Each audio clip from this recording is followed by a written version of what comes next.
My family manage financially if anything happens to me. Which reminds me.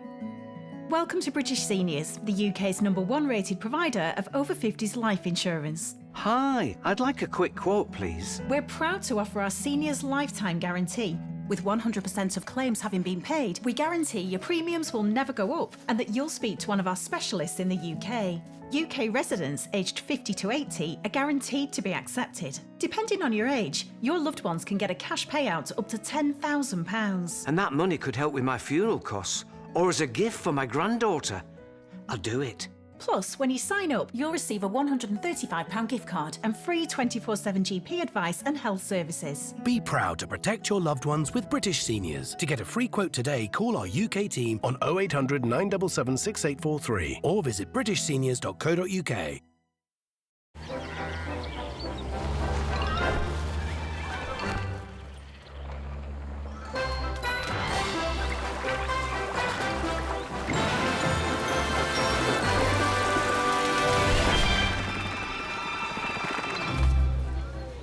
At Admiral, caring about what matters most to people has always been at the heart of what we do. Admiral, always looking out for you. Don't they grow up so fast? And sometimes the big life moments like a new home and a new school can be scary. Which reminds me, I don't want my family to worry about mortgage costs if the worst should happen. That's why I'm looking into smart family life insurance. Hi, I'd like a quick quote, please. OK, you can choose a benefit amount up to £750,000 depending on your age. If you're a UK resident aged 18 to 64, you can apply with just a few health and lifestyle questions. For £250,000 of cover, the price starts at just £14.77 a month. That's less than I thought. I could help my husband with the mortgage. Just like families, not all life insurance is the same. That's why we offer the Smart Family Guarantee. That's good to know. For even greater peace of mind, you'll also receive a 100% advance in the event of terminal illness and 10% cash back on your first year's premiums. That's the Smart Cashback. Plus, you'll also get your choice of a £125 gift card. To get a free quote today, call our specialist UK team on 0800 542 1775 or visit smartinsurance.co.uk.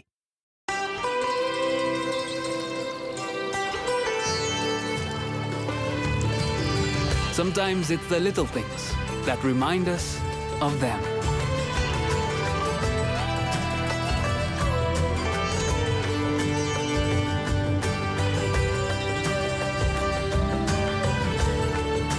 Stay close, even when you're far apart. Send money worldwide with Remitly.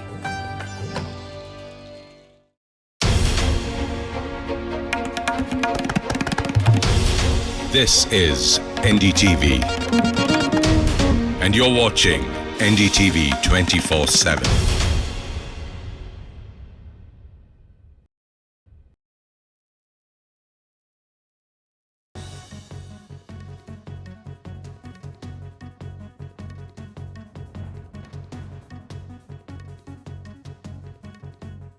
Hello and welcome to this Tuesday edition of the World Report. I'm Arjun, Samar, Mahendran. Let's take a look at what's making headlines around the world. Azerbaijan President Ilham Aliyev has said that India is acting out against his country in international organizations such as the SCO because he says of our close ties with Pakistan. Now, importantly, this statement comes just after the conclusion of the SCO summit where pariah Pakistan's Prime Minister Shehbaz Sharif was in fact sidelined, and this only adds more embarrassment to the global isolation that Pakistan and its allies have been facing. For more on this, my colleague Mohammad Ghazali joins me. Ghazali, a clear snub there for Shehbaz Sharif, as we saw, multiple moments. He virtually trying to rush to greet President Putin, and he, watching at Prime Minister Modi and President Xi walk on. So Pakistan was totally snubbed there. Now, is this just an attempt to kind of gather some international eyeballs on Pakistan and its partners?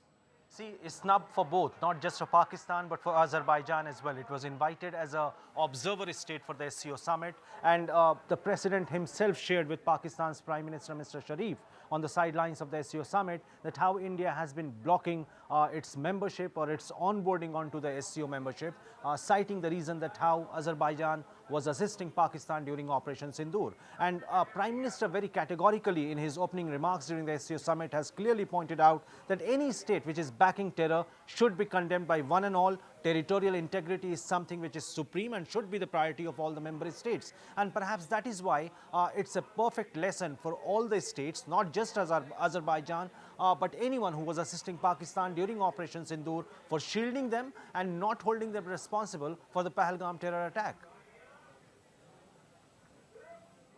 We shift our focus eastwards, where Russian Foreign Minister Sergei Lavrov has in fact said that a multipolar world is being formed, which Western countries are trying to prevent. Now, his comments came on the sidelines of the Shanghai Cooperation Organization gathering that concluded recently in China's port city of Tianjin.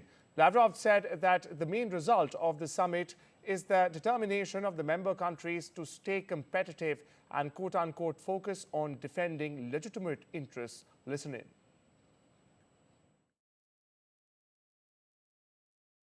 So this SKO summit is crucial for world. Формируется многополярный мир. Этому пытаются помешать западные страны, пытаются сохранить свое доминирование, прибегая уже не к переговорам, не к методам честной конкуренции, а к прямому шантажу, давлению, санкциям, ну и колоссальное злоупотребление, конечно, ролью доллара в мировых делах, тарифные войны, которые Соединенные Штаты навязывают всем остальным. There you have the Russian Foreign Minister sending a clear-cut message. In fact, we're also now joined by Maxim Kuznetsov from Moscow. He's the chairman of the Russia-Asia Business Council. Thank you so much, Mr. Kuznetsov, for taking out the time and joining us on this very special broadcast. Now, my question to you, sir.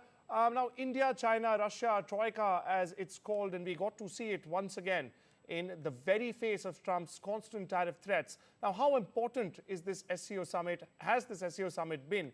And more importantly, the very visual of Modi with Xi and Putin. Now, what message does it send all the way westwards to Washington?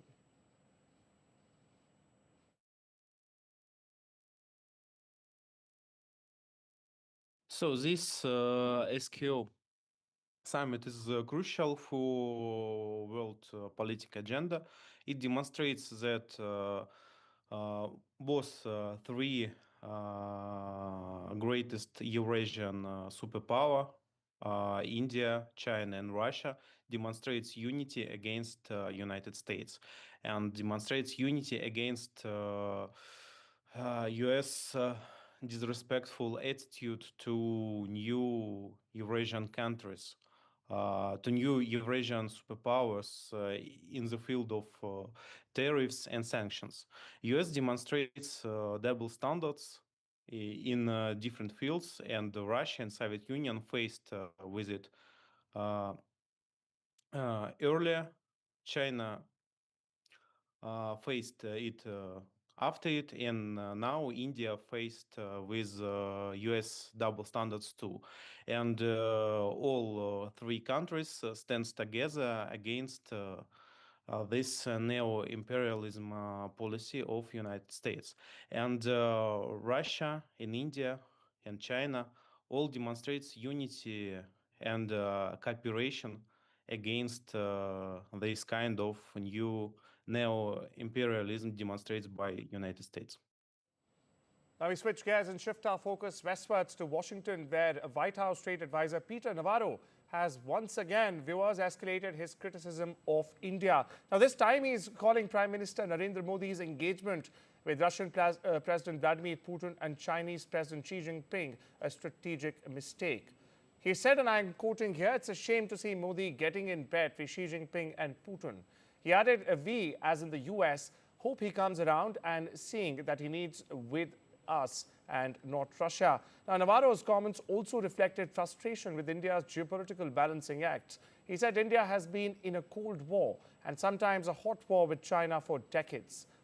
The White House trade advisor asserted, and I quote here, "It doesn't make any sense." Listen in. To ask for more money from our taxpayers to pay for that.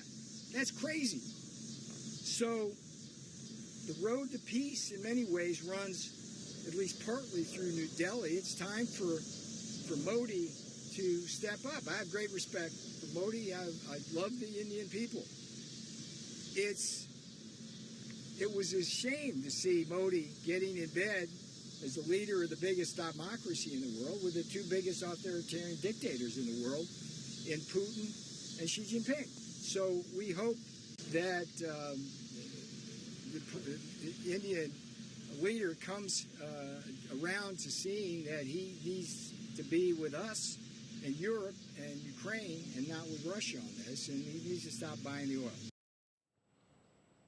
Shift our focus back to India, where German Foreign Minister Johann Wadephul arrived in Bengaluru this morning to commence a two-day official visit to India, emphasizing the need for the growing strategic importance of the Indo-German relations. Now, the visit, scheduled from the 2nd to the 3rd September, was announced by India's Ministry of External Affairs, highlighting the strong and evolving ties between the two great democracies. Now, this also very interestingly marks Minister Wadephul's first visit to India in his current capacity. Describing India as a quote-unquote key partner in the Indo-Pacific, Wadephul noted the depth and breadth of bilateral cooperation, also citing close political, economic and cultural ties with significant potential for expansion in security cooperation, technology, innovation, and even areas like skilled worker recruitment.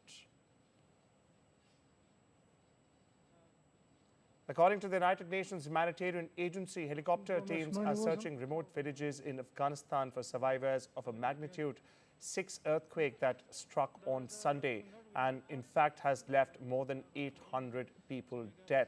That's the latest death toll we are picking up from the earthquake-struck country. Now, this quake struck the mountainous Kunar province on Sunday, and with roads blocked by debris, rescue operations need to be carried out by air.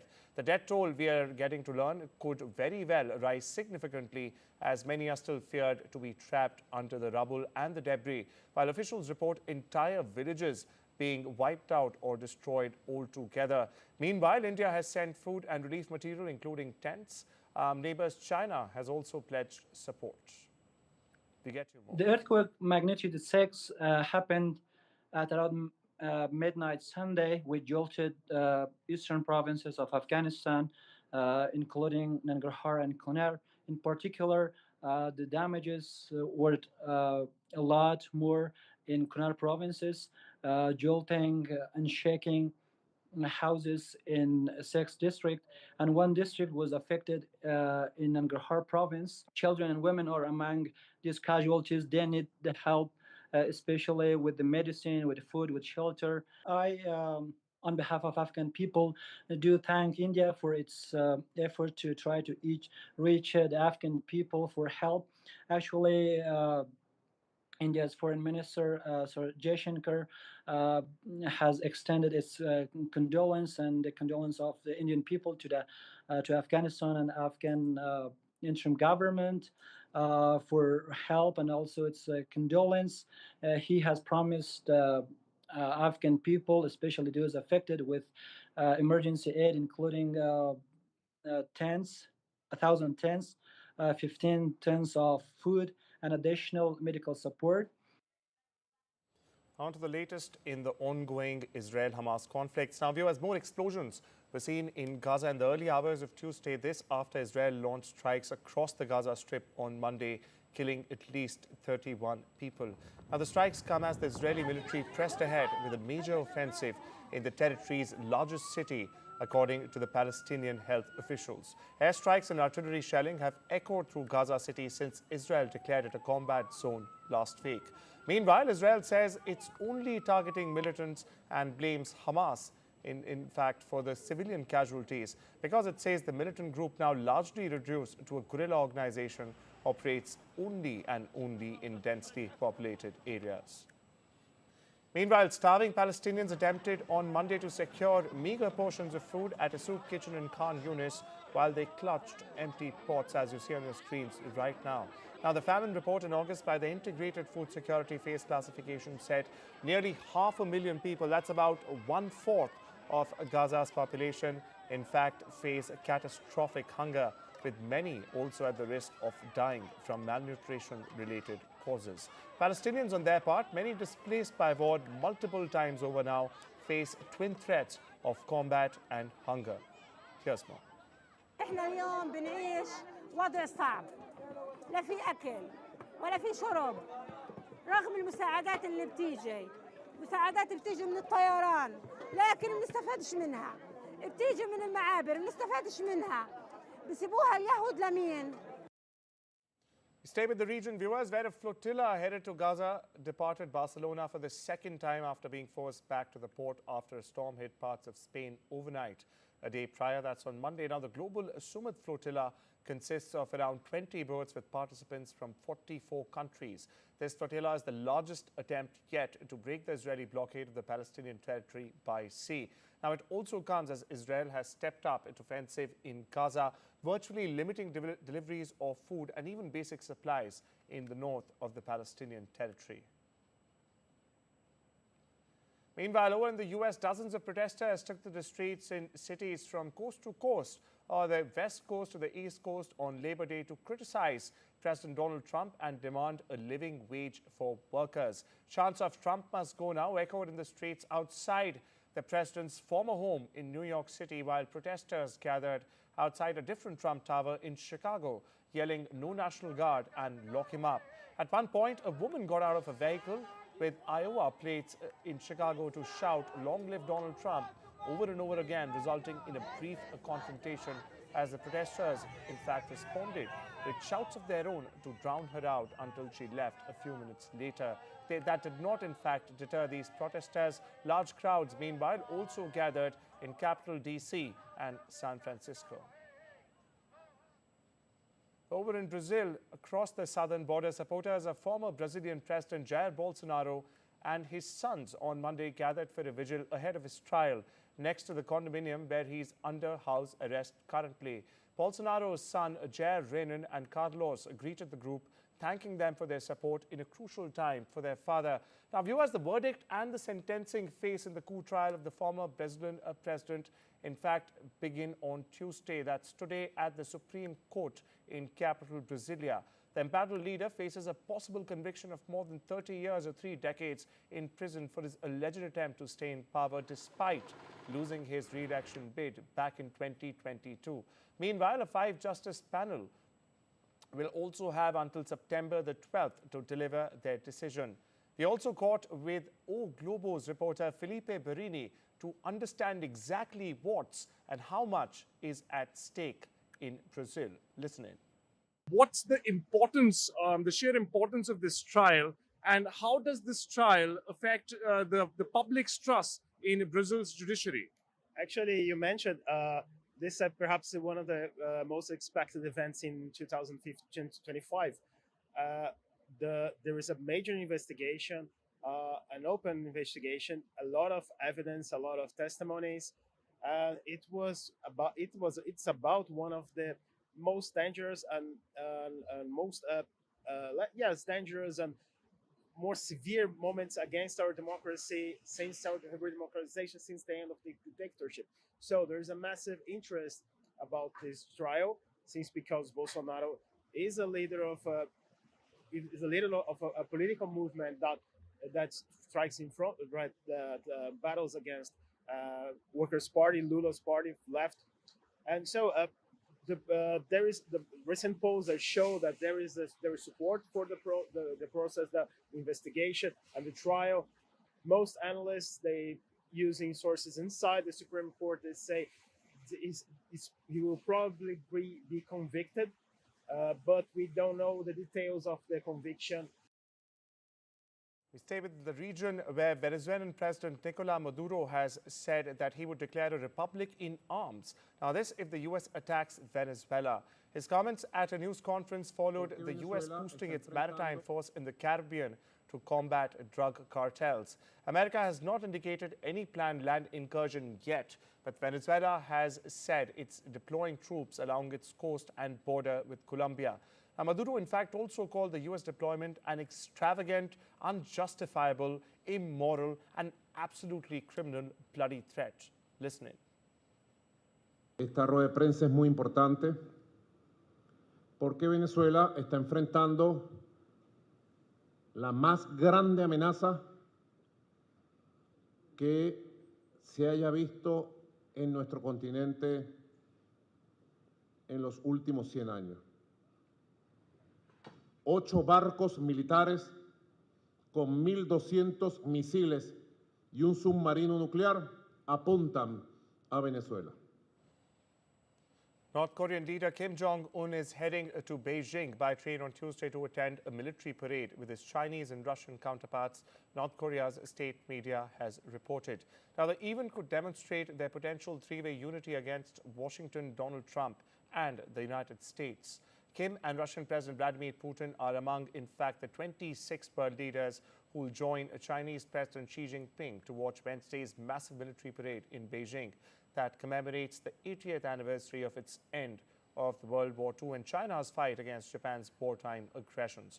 Now, while the event would mark Kim's first attendance of a major multilateral event during his 14-year rule, it will also be the first time for Kim, Xi and Putin, all key challengers of the US, to gather at the same venue. Now, none of the leaders have confirmed a private trilateral meeting as of now.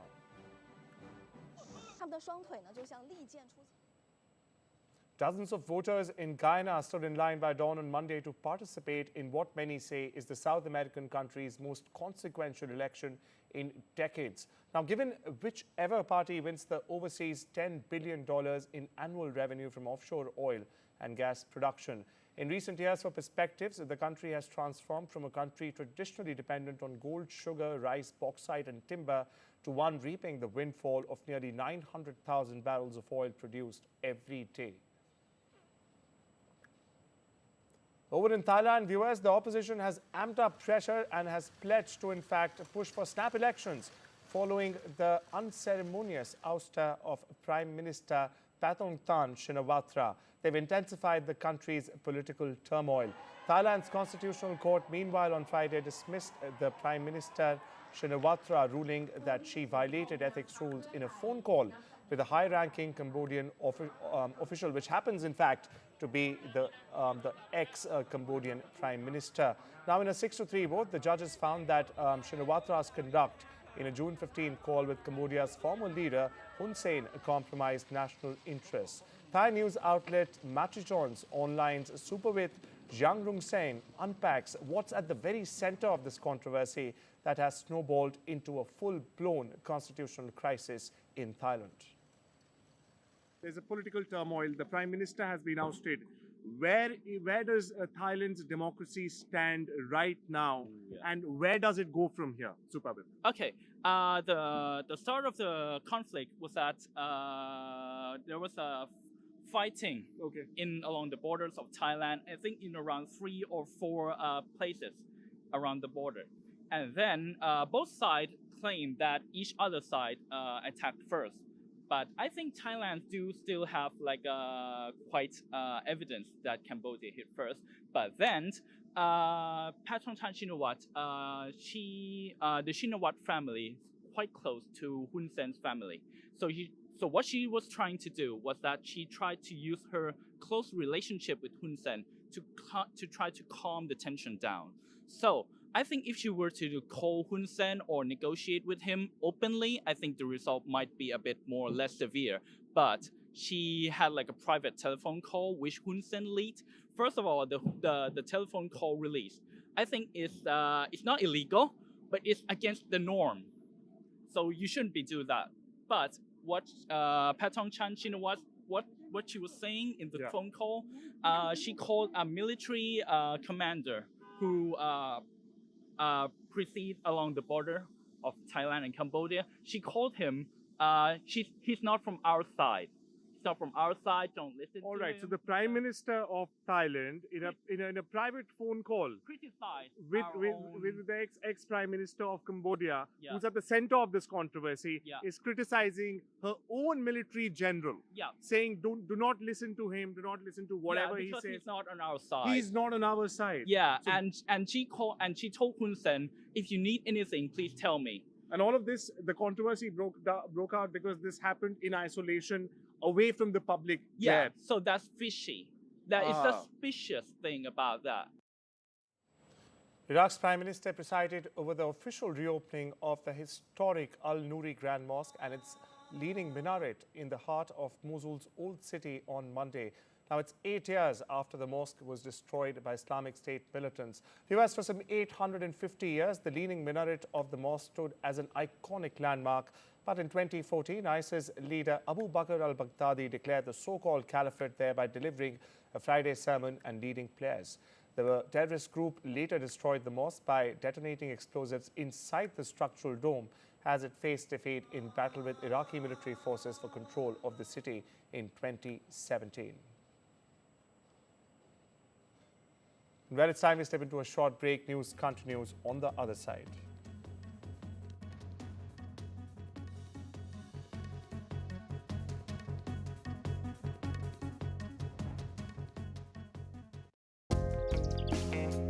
Oh no! What's happened? It's the car. Total nightmare. Completely packed up. What are you going to do? It's okay. I've got Drafty. Drafty works like a pot of cash up to £3,000, and borrowing £100 for a month costs just over a fiver. Just go online, apply now, and the money will be sent to your bank in under 90 seconds. It's easy. Just visit drafty.co.uk. Let me tell you more about Drafty, a different way to borrow. If life throws you unexpected bills, if your washing machine just threw in the towel, literally, or if your car has lost its drive, visit drafty.co.uk and apply today. There are no application fees, no subscription fees and no late fees. Simple. If you're a UK resident with a bank account, over 18 and earn over £1,250 per month, then you can apply online and Drafty will give you an almost instant decision. Can you tell us about your experience, Anton? Yeah, I first used Drafty when my car broke down and I didn't know what to do. Then I found Drafty. I borrowed what I needed to get myself back on the road. There were no hidden fees and how much it would cost was really clear. I also love that I have that pot of cash there if I ever need it again. With Drafty, you can access up to £3,000 almost instantly. Try Drafty. It's a breeze to use.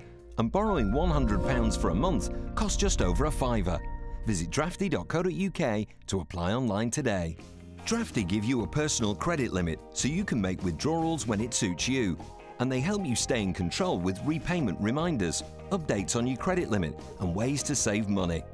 You can access Drafty online and you'll have the money on the way to your bank in under 90 seconds. How did you get on, Greg? Well, what a day. The washing machine breaking was the last thing I needed. But honestly, knowing that Drafty's there for me to use when I want to, that's the freedom. The money was sent to my bank within minutes. If you want to get on with life, try Drafty. With Drafty, you can borrow up to your personal credit limit almost instantly, and borrowing £100 for a month costs just over a fiver. Visit drafty.co.uk to apply online today. Drafty have helped over 100,000 people access cash exactly when they needed a bit of flexibility. But don't take our word for it. Their reviews speak for themselves. Drafty, it's a breeze to use. If approved, Drafty will give you access to a flexible pot of cash up to £3,000. How did Drafty help you, Danny? I just didn't realise the cost of moving house. It was stressful enough without money worries as well. I used Drafty and they were great. The money was sent to my bank within minutes, and it's reassuring to know they're there if I need them again. At Drafty, they know life has its ups and downs. If you don't borrow, you don't pay anything. It doesn't get any easier than that. Drafty, it's a breeze to use. Access up to £3,000 today with drafty.co.uk.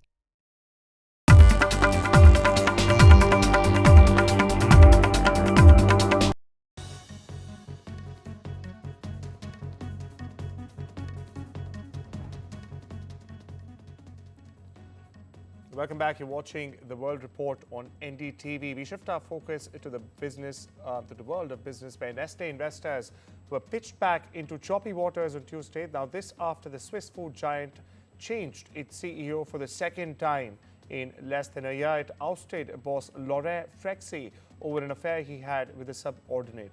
The company's share as well were indicated 1.9% lower in pre-market activity in Zurich, following Frexy's sudden dismissal on Monday following a board meeting to discuss, in fact, the findings of an investigation into this alleged relationship.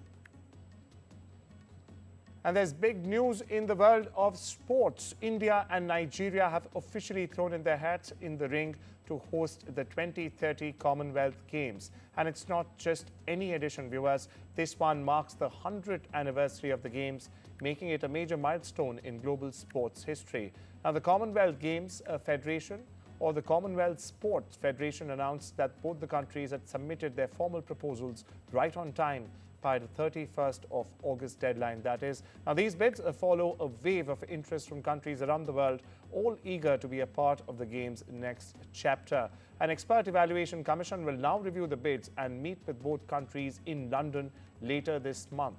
The final decision will be made in November at the Commonwealth Sports General Assembly in Scotland's Glasgow. Dwayne Johnson and Emily Blunt walked the red carpet in Venice Monday evening to the premiere of The Smashing Machine, which in fact is in competition for the top prize, the Golden Lion, that is, at this year's Venice International Film Festival. Johnson transforms into MMA fighter Mark Kerr for Benny Safdie's biopic, wearing facial prosthetics and a wig. Emily Blunt co-stars as the famous mixed martial arts fighter's wife, Dawn. The two stars previously shared the screen in Jungle Cruise back in 2021. That's all we have for you this Tuesday on The World Report. Take care and have a wonderful day.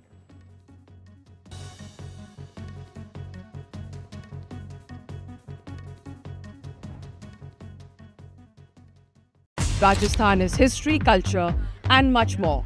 And I have been reporting on all things royal for more than 25 years. The colors, the culture, and the complexities of the Northeast is different from the rest of the country. I have been bringing the Northeast closer to the capital for over 15 years. Madhya Pradesh is the heart of India, and I have been capturing its every beat for over 10 years. Covering the corridors of power, what is said, what is left unsaid, and what it actually means for you and me. I have it all covered. Kashmir is often called paradise on earth, a region that has been in a state of flux. From conflict to India's crowning glory, I have been reporting and decoding Jammu and Kashmir for last 3 decades. When facts are fragmented, we put the pieces together. Where power collides with truth, we are there. Behind me is that massive security arrangements that are in place.